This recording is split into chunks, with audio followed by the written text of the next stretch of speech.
প্রিয় চকরিয়া পেকুয়াবাসী, আজকের এই মার্চ ফর দাঁড়িপাল্লায় দাঁড়িয়ে আমি আপনাদেরকে বলতে চাই, আমাদের প্রিয় বাংলাদেশ, আমাদের জন্মভূমি, আমাদের প্রিয় স্বদেশ বাংলাদেশকে আমরা প্রাণের চেয়ে বেশি ভালোবাসি।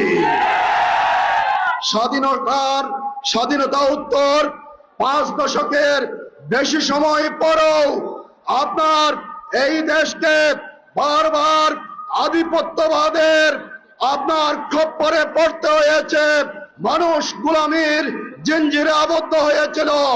আমরা এই বাংলাদেশকে আধিপত্যবাদ মুক্ত, সমৃদ্ধ, স্বাধীন একটি বাংলাদেশে পরিণত করতে চাই। আমাদের এই প্রিয় বাংলাদেশ, আমাদের এই বাংলাদেশে প্রাকৃতিক অনেক সম্পদ রয়েছে, অর্থনৈতিক রিসোর্স রয়েছে। আমাদের আছে সমুদ্র, আমাদের আছে পাহাড়, আমাদের নদী আছে, আমাদের প্রাকৃতিক গ্যাস আছে, আমাদের লবণ আছে, আমাদের চিংড়ি আছে, আমাদের গার্মেন্টস আছে, আমাদের ম্যান পাওয়ার আছে, আমাদের অনেক অর্থনৈতিক প্রাকৃতিক সম্পদ থাকার পরও স্বাধীনতা উত্তর 5 দশকের বেশি সময় অতিবাহিত হওয়ার পরও এদেশের মানুষ তার মৌলিক অধিকার পায় না।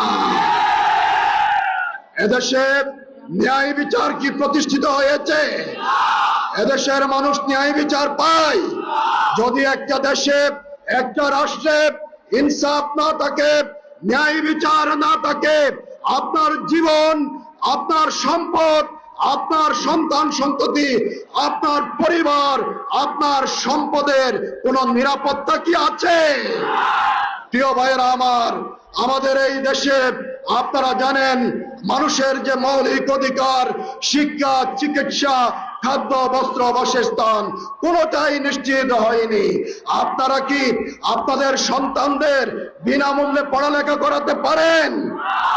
বিনামূল্যে চিকিৎসা পান? অথচ রাষ্ট্রের নাগরিকেরা বিনামূল্যে চিকিৎসা পাওয়া তাদের অধিকার।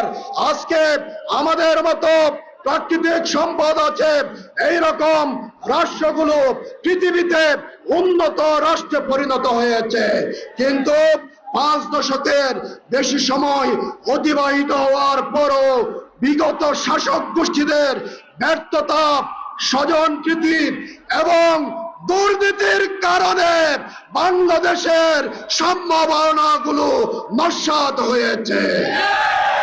প্রিয় ভাইয়েরা আমার,